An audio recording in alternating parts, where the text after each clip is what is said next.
Welcome back to our journey through the Standard Model. Today we meet the leptons, the lightweights and ghosts of the particle world. The lepton family consists of 6 distinct particles, organized into 3 generations, each heavier than the last.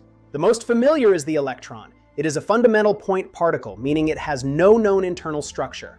With a mass of 0.511 MeV, its negative charge and half-integer spin make it the cornerstone of chemistry. In 1936, physicists found its heavier cousin, the muon. As I. Rabi famously asked, "Who ordered that?"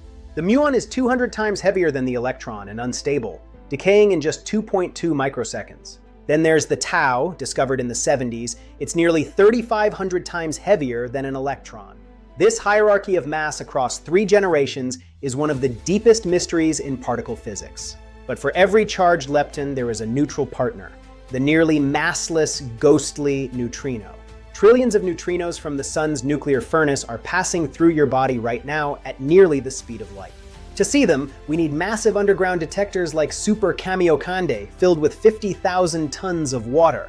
When a neutrino finally hits an atom, it creates a charged particle that produces a characteristic ring of blue light. But neutrinos have a trick: they oscillate. They can change flavor while traveling between the sun and Earth. This oscillation proves that neutrinos must have mass, even though it's less than 1/1,000,000th that of an electron. This mass gap between the heavy leptons and the light neutrinos is one of physics' greatest mysteries. In every reaction, we track lepton number. An electron can't just disappear, its leptonness must be conserved.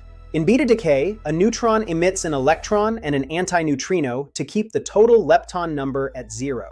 Leptons allow us to test our theories to extreme limits. Take quantum electrodynamics, or QED. The agreement between the theoretical G factor and experimental measurement is precise to 12 decimal places. That's like measuring the distance to the moon with the precision of a single human hair's width. Neutrinos also play a massive role in cosmology, acting as a background radiation that shaped galaxy clusters. We still don't know if neutrinos are their own antiparticles, a mystery called the Majorana nature of neutrinos. Detecting neutrinoless double beta decay would prove this and rewrite our understanding of matter and antimatter.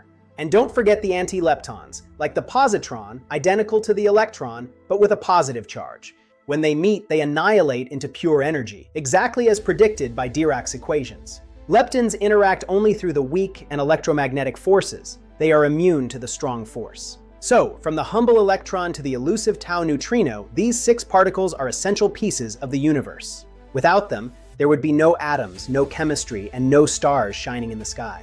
Next time, we'll see what moves these particles as we explore the 4 fundamental forces. See you in Lesson 4.